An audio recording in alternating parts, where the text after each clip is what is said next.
back to another video. So as y'all saw from the last video, quite a lot has been done to the Genesis that y'all haven't really seen on the channel. So I thought what I'd do today is I'd do a quick walkthrough video of the car, kind of give y'all an idea and show y'all what I've done to the car since probably the two-step wiring video and all. Let's go ahead and get right into that. All right guys, so here is the Genesis, and oh my God, let me say she is looking nice in this sun right here. Okay, so I'm sure y'all already picking up on a lot of stuff that is new, a little bit different. Let's go ahead and get right into it. So to start it off, I was looking for some side skirts and I didn't really like what was on the market. I figured, you know what, since I don't really like anything that's on the market, and I don't really like the pricing either, why don't I go ahead and make my own? So I DIY'd these side skirts right here, and I honestly think that they look great. They work out awesome with the kit, and there's just a minor touch that really changes the look of the car. I'm sure y'all could probably see the hood looks much better. This is a Carbon Creations hood, if I'm not mistaken, and I picked this up not too long ago. Did a full restoration on it. It's looking mighty nice. Need to wash and get the car waxed soon, but I did a resto on the hood and on these headlights.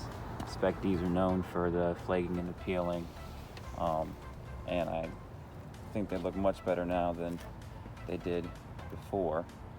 What also happened? Okay, so if y'all remember that thing right there, yes, the freaking carbon fiber fog light bezel, mine came off, it got ran over, cracked in half. I'm sure y'all remember from videos and videos ago. Well, I reached out to the company and I was able to get a replacement one, and there it is, a new one. Looks very clean, kind of ties off the whole front end. Thinking about doing carbon on the front grille. Y'all gonna have to let me know. Also, one thing that y'all probably don't even notice that I did, the front bumper. I was tired of how the front bumper looked, had some stuff that I wasn't happy with, some paint imperfections and whatnot, so I went ahead and restored that and then wrapped the whole front bumper, so it looked brand new. There's a couple rock chips now from a few road trips that I've gone on, but other than that, it looks brand new. And I went ahead and wrapped the rear of the Widebody Kit as well. I still got to get vinyl to wrap the front, but I think it looks really good. Just a little bit of added protection for the kit and for the paint. All right, now on to the interior crocodile alligator. You'll notice that I've got this switch right here, and since my car doesn't have a headliner, hashtag gutted,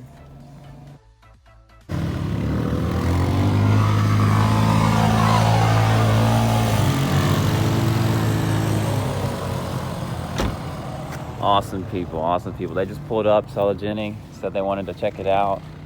They wanted for me to do some donuts, but I told them these tires are too expensive to be wasting doing some donuts, but I did two-step it for them.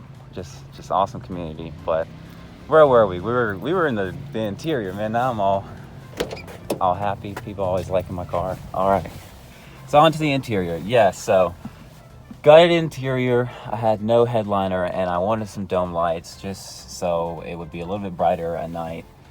Went ahead and picked up some LEDs, went all the way around here and got this switch to just flip them on. And at nighttime, it is insanely bright. Like, it's like day and night. And it's just a nice mod that I thought was awesome. And then I went ahead and added some LEDs. Not sure if y'all gonna see them under there. Added some LEDs for down in the bottom. Picked up a wideband. This is the Pro Sport wideband, and got an aftermarket tachometer, speedometer, this is a GPS speedometer, and voltmeter right here. So stepped it up with the gauges. Only had the water temp to begin with, Now I got quite a few more. What else do we have? Put the bottoms on my seat back in. I'm not sure if y'all knew that I had subs. I don't think y'all did, actually. Yeah, so I went ahead and added speakers as well. Last time y'all saw the car, y'all probably didn't know that it had no speakers or anything. So I added tweeter there, one on the other side, hooked into the tweeters and the doors, added some door speakers, got 12 and a 7 in the trunk, which I'll show you.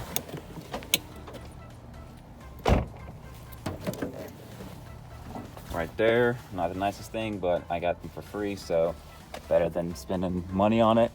I got an amp right there for the 2 subs, and mounted behind or the rear right there, and behind that grill is another amp for all of the speakers and tweeters. So onto the rear of the car, I moved my battery all the way to the back.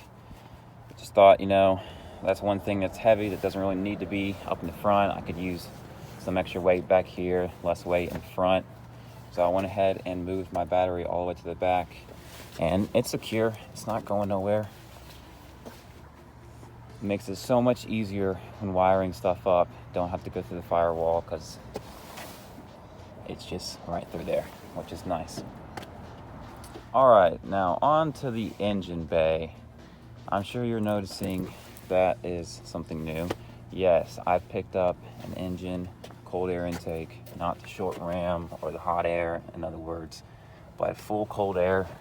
Comes all the way down to below the tire, and it's got a filter to keep it from getting water in the intake, which is nice.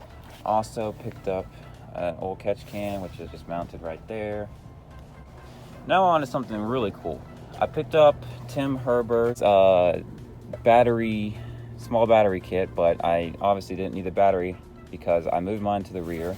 So I just picked up the relocation kit, which relocates the fuse box from right here to right there. Gives you so much more space to work and get down in here in the engine bay, especially on the 3.8, which doesn't have a lot of space to begin with. So here is the fuse box, and if you can't tell what this is, here's a 2-step box. So I'm sure you're wondering, the 2-step box was not in the engine bay the last time y'all saw it. Yes, I have completely rewired the 2-step box, probably like 6 times to be honest, but the 2-step box is now in the engine bay, mounted right here underneath the fuse box. And this doohickey right here is autometer tach adapter, so that picks up the coil signal the same way 2-step box does and converts it to a 12-volt signal for that tachometer that I have to give it an accurate reading of RPMs. Also use that signal to give the 2-step box an accurate representation of RPMs, because I noticed that using the app there was some fluctuation in the RPMs versus what was actually happening, and I figured that was probably because of the signal. When I switched those signals over, now the 2-step app reads the RPMs perfectly, and I can actually set like 150 RPM 2-step hysteresis, and it'll actually jump between 150 instead of like 325. So now that y'all have seen most, if not all, of what I've changed on the car since the last time you saw it, I'm curious as to what y'all would want to see next. I know a lot of y'all want to see a video on how to wire or how to set up the 2-step box with the app. That is a video that I have coming soon. Now I'm working with Alpha Speed South Carolina, and they should have plug-and-play kits ready and to be sold for the 2-step box coming soon, which will make the whole 2-step wiring loads easier because you just plug and play it up. It's much easier than making your own harness. So I'm working with them. We might be doing some testing on my car with the plug and play kits, and obviously y'all will be able to see that on the channel. But I figured that would also be a good way for y'all to have some expertise, knowledge on the app and how it all works and configures. But I can do a video on how to set up the two-step box with the app, or I can make my next video on how I rewire the two-step box up here in the engine bay.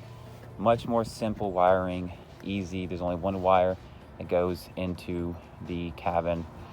So basically, I'm going to leave that up to y'all. Y'all let me know which one y'all would rather see next, and that's what we'll do.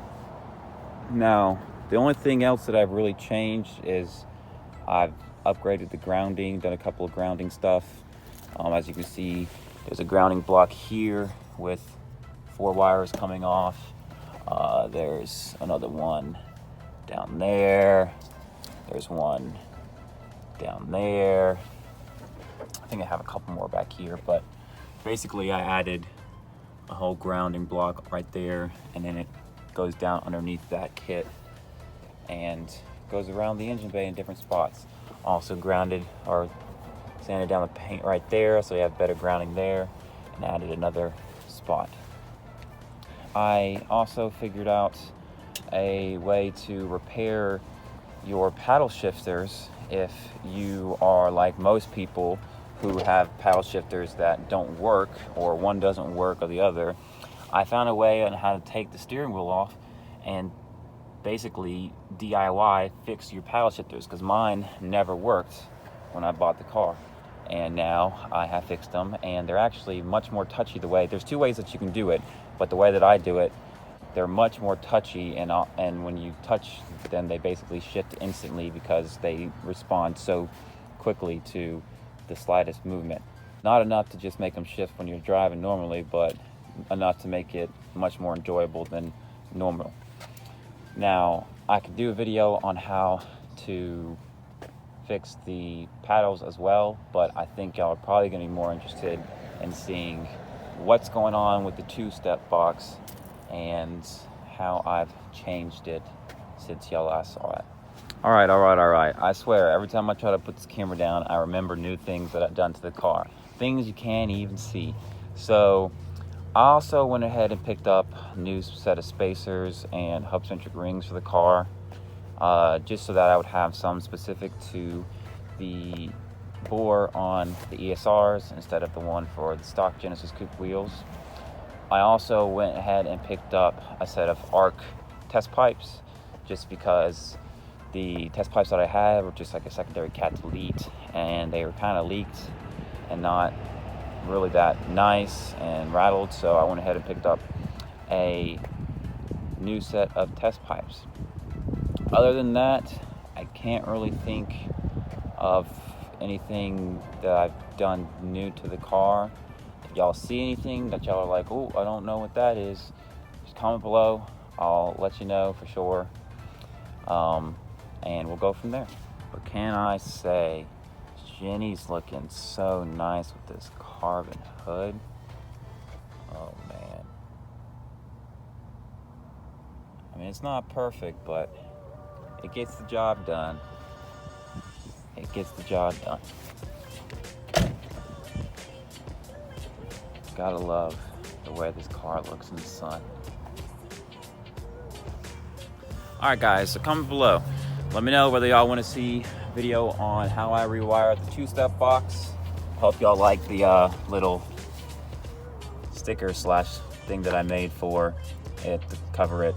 A little reminiscence of the Fast and Furious, you know, because this is probably going to be the demise of my motor. So, thought that was something funny, fun to add to it. But y'all let me know below whether y'all want to see how I rewired that, or whether y'all want to see how to set the two-step box on the app. Alright, well that's pretty much going to do it for this video, guys. Y'all comment below. Let me know which video y'all want to see next. Bayo 3.8 checking out.